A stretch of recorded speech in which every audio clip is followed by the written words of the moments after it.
The unsurpassed, penetrating, and perfect truth is seldom met with, even in 100,000 myriad kalpas. Now we can see and hear it. We can remember and accept it. I vow to make the Buddha's truth one with myself. Homage to the Buddha, homage to the Dharma, homage to the Sangha. Thank you all for being here. It's always an honor to do a Dharma talk on Reverend Master Jiyu's ceremony day. You know, personally, I know she gave so much to me, and I couldn't have had a better teacher. And she entrusted me with a lot as the years went on. So, as you know, in Buddhism, there are three treasures. Sometimes they're called the three gems. Sometimes they're called the three refuges. And as Buddhists, we take these refuges. The three refuges are Buddha, our great founder and teacher. Dharma, the second of the three treasures, the teaching that has been handed down by the Buddhas and ancestors. And the Sangha, the community of lay and monastic followers of the Buddha Dharma.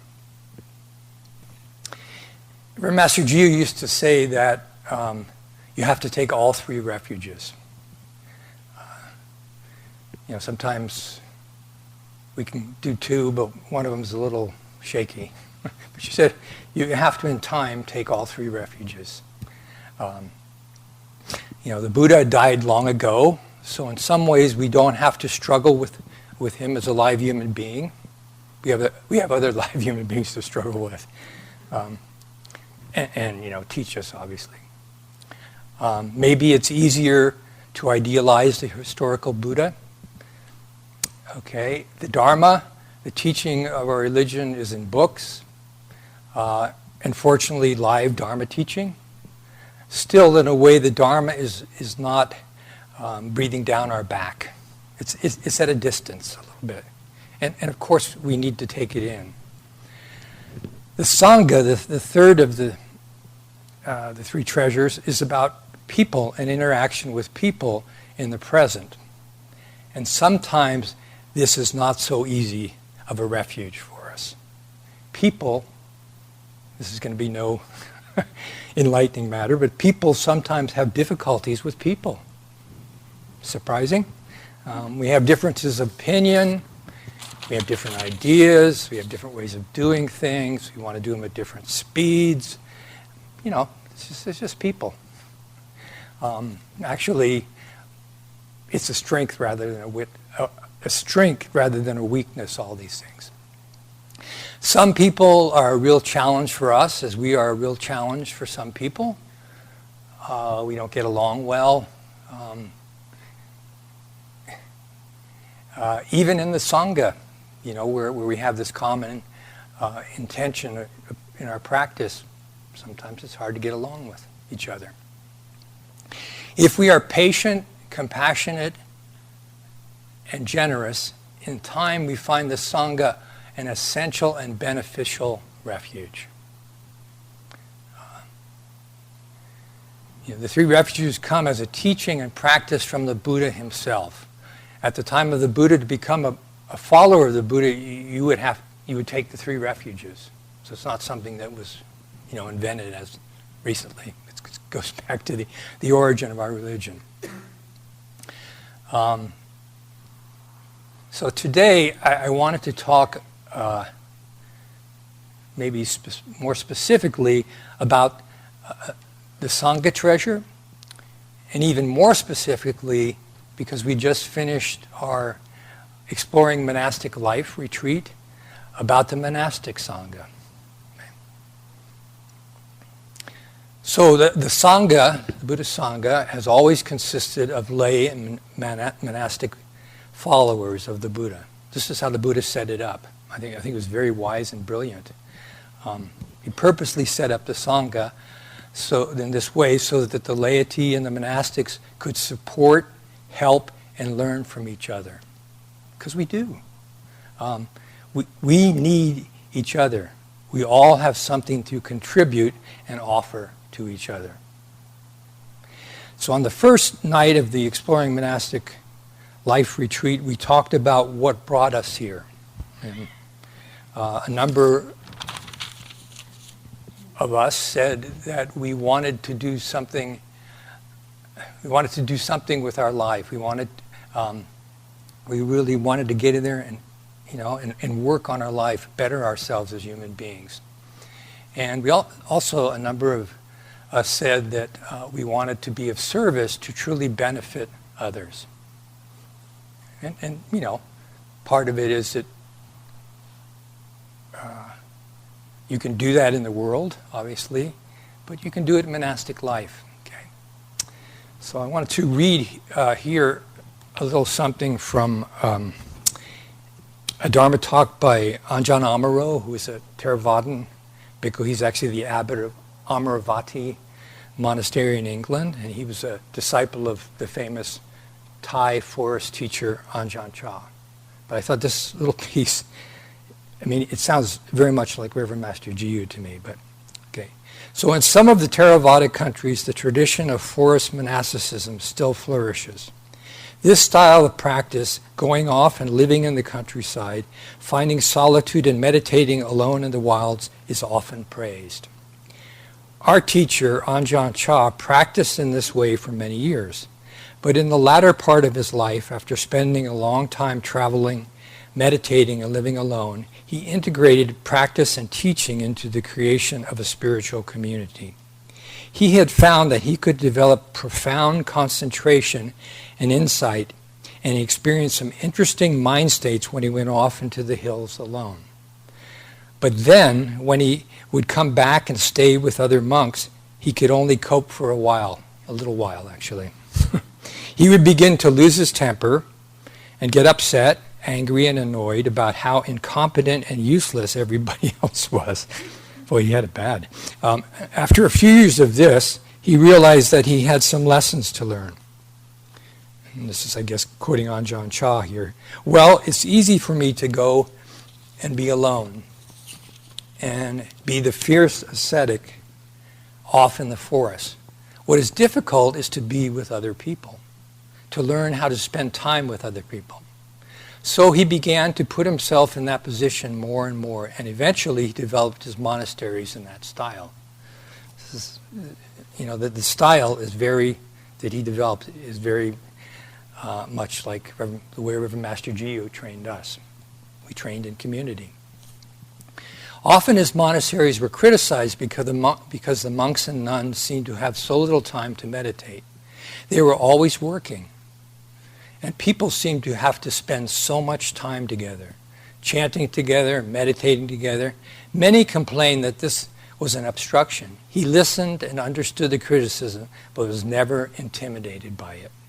He saw that there were profound lessons and great richness in learning to live together with other people. Interesting. So, as I said, I think Ajahn Chah's style of training that he developed was like Reverend Master Jiyu's approach. And she approached it right away. That's how, day one when I came to live here. She had us be and train together. And also we didn't have a meditation hall. We didn't have a Buddha hall. We didn't have a kitchen. We had all these little buildings all around the monastery, and there'd be, sometimes in a room there would be 6 of us in bunk beds. It's okay, a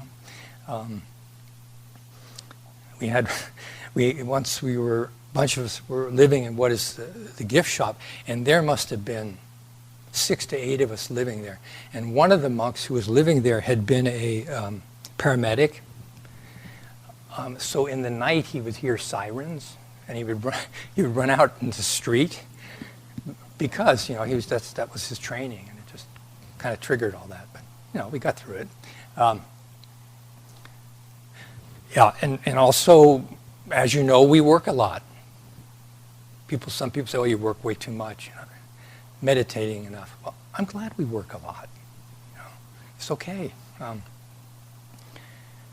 But Reverend Master Jiyu had us be and train together. as monks living in a community, we offer a service to each other. We do what we can to help keep the monastery running smoothly. So this is not a competitive process. Efficiency, sometimes. We don't seek to be inefficient, but we're not always efficient, because sometimes you put a square peg in a round hole. Not always, but sometimes because someone needs to learn something, or it will be helpful for someone to learn something. I mean, I was head cook at age 24. The only thing I had going for me is I had worked in a bakery and I liked to eat. I didn't really know a lot about cooking. So it's not a competitive process where we vie for jobs and fame and prestige. We're pretty anonymous, really, and that's just great. The training that we do, it's a cooperative setting where we help each other. Okay. Our master used to say about training that it's about making other people a success. It's not, geared into you. Of course you want to be a success, but it's about making other people a success too. Skills are a nice bonus. I mean, if we have a plumber or electrician here, that's great, because we're lost. But skills are not everything. With skills can come ego. Doesn't have to, but can come ego. Daily training in the monastery is about harmony, getting along with the people that surround you. Okay, because harmony is not about way out there. It's about right here, right now, with the people you're training with. I think one of the important questions in pursuing monastic life is, can you get along with people on a daily basis?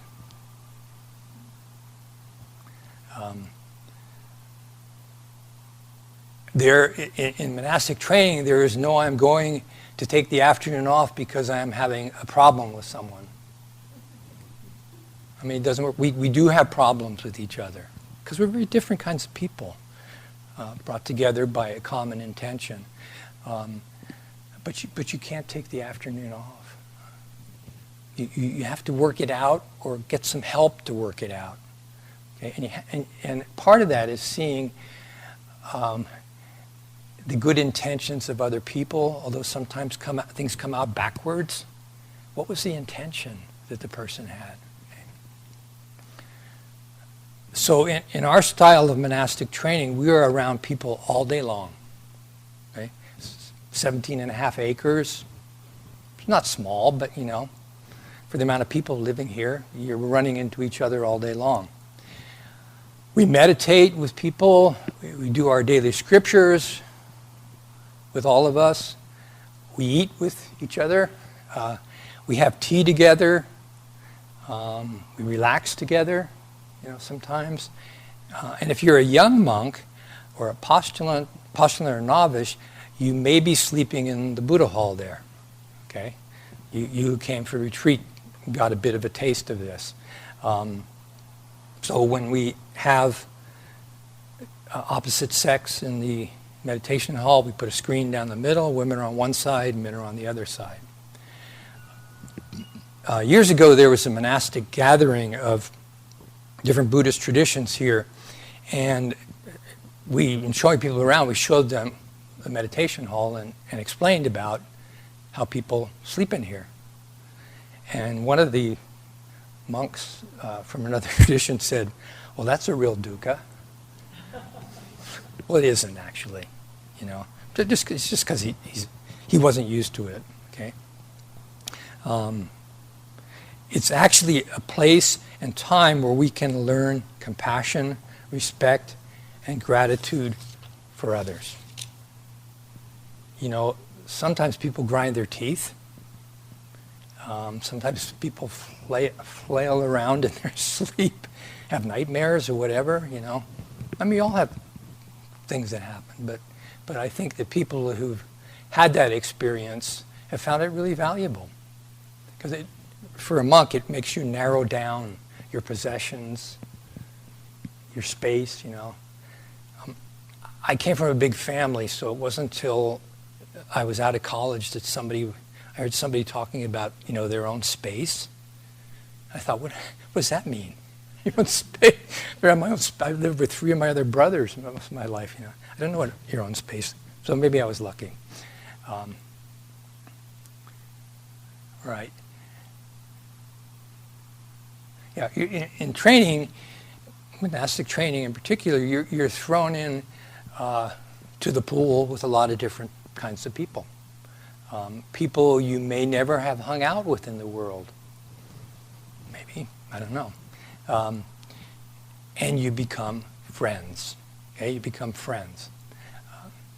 The monastery is actually a living example, and I'll extend this to the Sangha. The whole Sangha is a living example of how different people can live in harmony.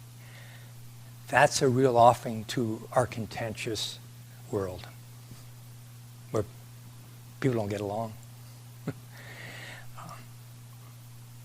So Reverend Master Jiyu often said that the monastic life is not an escape from the world, and that a monastery is a place where we retreat to advance. That is, to deepen our training. Because, sometimes we have to pull back slightly and immerse ourselves in something so we can get through things. She also liked to draw on 2 analogies about monastic life. And that's the pressure cooker and the rock tumbler. Okay. She called monastic life, a pressure cooker. Now, I don't know how much pressure cookers are used anymore, but I used them when I cooked. And a pressure cooker allows you to cook food more quickly. Beans, they take forever to boil until they're tender. Well, in a pressure cooker, it's a matter of 10 minutes. So that can be a real help in cooking, in that dramatic reduction in time. You do have to be careful, though, in using a pressure cooker. With a pressure cooker, you are creating a potential little bomb.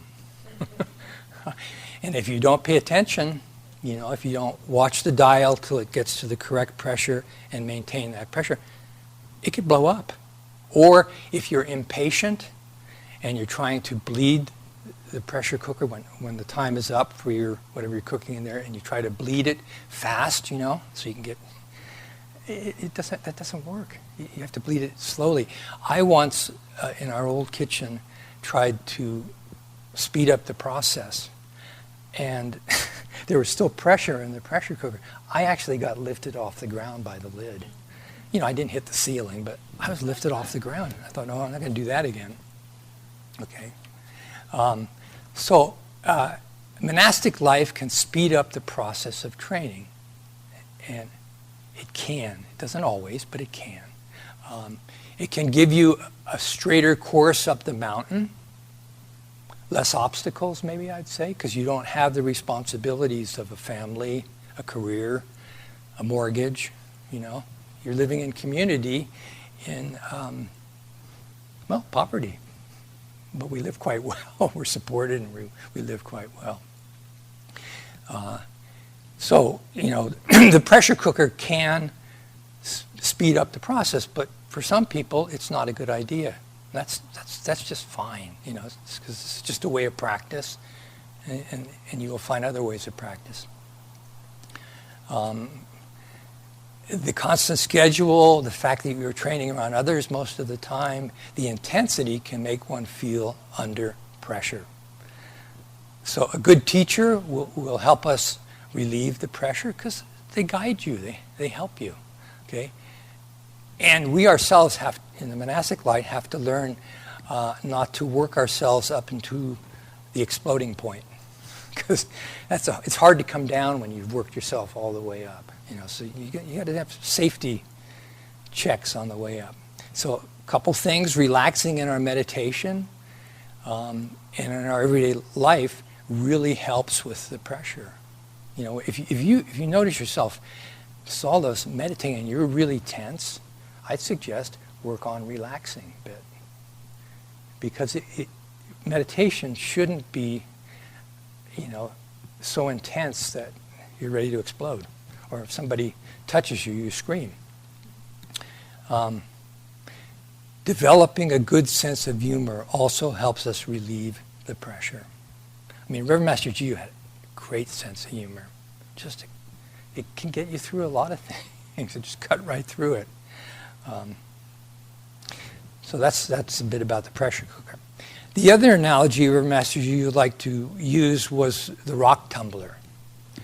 So there used to be someone in town who had a rock shop, and they had rock tumblers, and they took rocks that didn't look like much and put them in with other rocks that didn't look like much. You throw in some gritty sand or something, and you tumble for quite a while, and the rocks bump up against each other, and they smooth each other, and they actually polish each other. Okay? So they gave us a rock tumbler.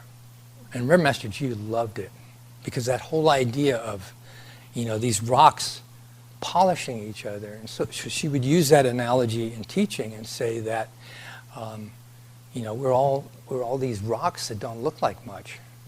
But you throw them in the rock tumbler, you put some grit in, which is the daily training, the schedule, the meditation, all the things we do during the day.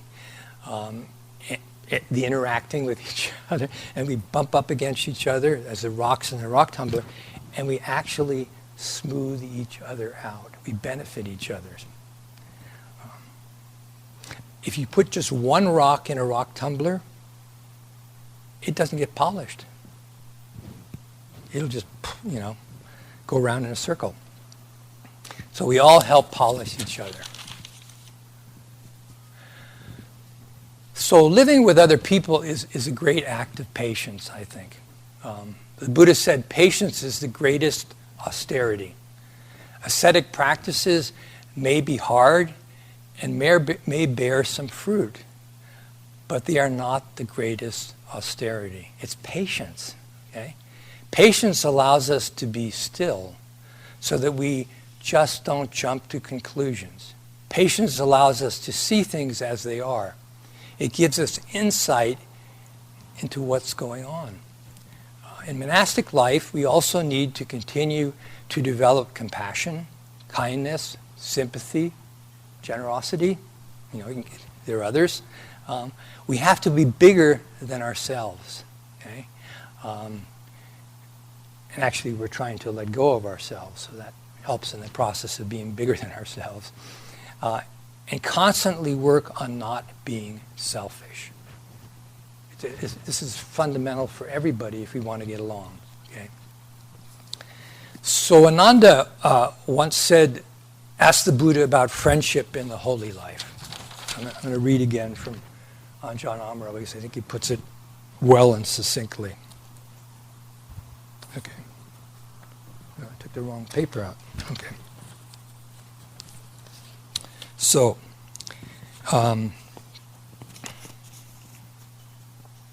there is very often quoted saying in the scriptures on spiritual friendship. One day, Ananda, who was the Buddha's attendant, his closest disciple, came up to the Buddha and said, "Lord, I think that half of the holy life is spiritual friendship, association with the lovely." And the Buddha replied, "That's not so. Say not so, Ananda. It's not half of the holy life. It is the whole of the holy life. The entire holy life is friendship, association with the lovely." So Ajahn Amaro says here, now the Pali word for friendship with the lovely, Kalyana Mita, if I'm pronouncing that right. Kalyana means lovely or beautiful, and Mita means friend. So it is often translated as association or affiliation with the lovely. And the lovely it's a capital L, okay? And it's the epithet, am I saying that correctly? For ultimate, the lovely is the epithet for ultimate reality or the unconditioned. It's what the Buddha meant when he said, there is an undying, unborn, unmade, something. Okay? So Ajahn Amaro continues, it is interesting for the years I always used to quote it as spiritual life is the whole of the holy life. But the Buddha was making a play on words. He was also saying that is not just having spiritual friends, that is the whole of the holy life, but our affiliation, our intimacy with the lovely, with the ultimate truth. So that's our own individual association with the lovely, the ultimate, the unconditioned, whatever you want to call it. Okay.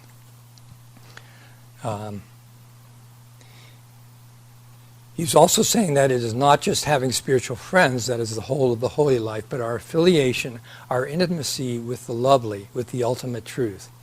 These two support each other. Our like-minded companions and associates in the spiritual life support our effort, but it is actually our ability to awaken to that which is truly lovely, to the wonderful, to ultimate reality that is in its own way the very fire of our spiritual life.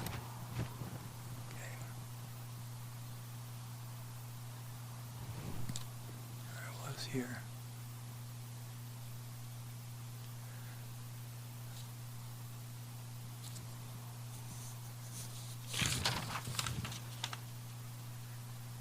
Okay.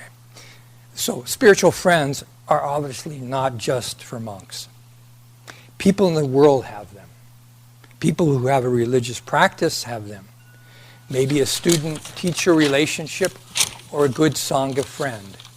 People who have a relationship with someone can be good spiritual friends. You know, a couple can be good spiritual friends with each other. Old friends can maintain a spiritual friendship throughout the years. In spiritual friendships, we relate to each other with a sense of wholeness as opposed to separateness. There is a sense of unselfishness and openness between the people. Attachment and neediness are let go of. Okay, we're not trying to get anything from the other person. They're just our friends. And friends help each other. Sometimes good friends tell us we shouldn't be doing something. They give us that courtesy. I wanted to thank you for coming to this Exploring Monastic Life retreat. You know, it wasn't a huge amount of people, but you're great people. Thank you for coming. It's encouraging that people want to come and have a look at how monks live and train. So if I make it to next February, and I have all intention of making that, but you know, we know life is fragile and impermanent. So it'll be 50 years as a monk. The best thing I ever did in my life. Best decision. It hasn't always been easy. In time you realize that you yourself make most of it, if not all of it. You make most, if not all of the difficulties. I wish I had caught on to some things earlier on. Regardless, the journey has been great. Never boring. When people say life is boring, I think, where are you living? What are you doing? But it's never been boring. Deeply challenging and fulfilling at the same time. And the journey continues to our last breath and maybe beyond. So, you know, I feel I have wonderful spiritual friends. I have friendship with the lovely, the unborn, the uncreated, the unconditioned. And that's what I found. So if monastic life interests you, come and see for yourself. A book or YouTube will only get you so far. Okay? And you know how it is, if we don't take a look, well then pretty soon it's 5 years later, 10 years later. And you know, we've got responsibilities and maybe a family. You got to be there then. But if it's something that interests you, I'm not ashamed of saying, please come and have a look. There are lots of good people in the world and lots of good things in the world. Monastics are not better than other people. It's a choice and a vocation. Some of us do not find fulfillment in the world. It's just how it is for some of us. Monastic life has been around as an alternative for a long time. In Buddhism, since the time of the Buddha, there's been monastic life. And the Sangha of lay and monastics working together. So I just want to end with a little bit on this. So the word monk comes from a Greek word which means one who lives alone. I was actually told this by a Catholic priest, maybe he was a Cistercian, who visited us years ago. He's the novice master at this monastery, but he was interested in why, we called both male and female monks monks.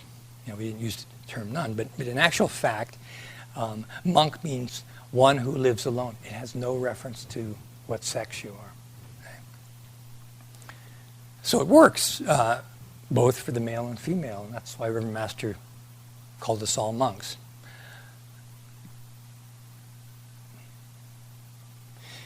I talked a lot about how in monastic practice we do a lot of things together. But the aloneness is still there. We individually are the owners of our karma. We individually make our own decisions. Whether you lead or follow, that's your decision. You're fully responsible for it. In monastic life, as in lay training, each of us has to do our own training.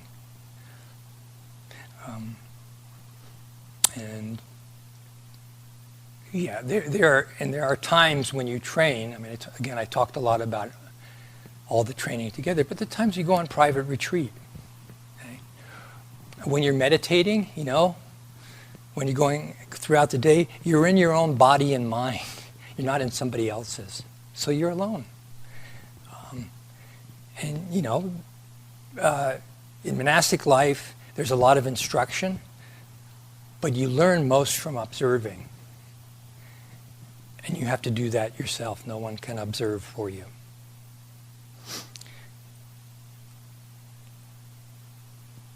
So, I'll say this again, in monastic life, as in lay training, each one of us has to do our own training.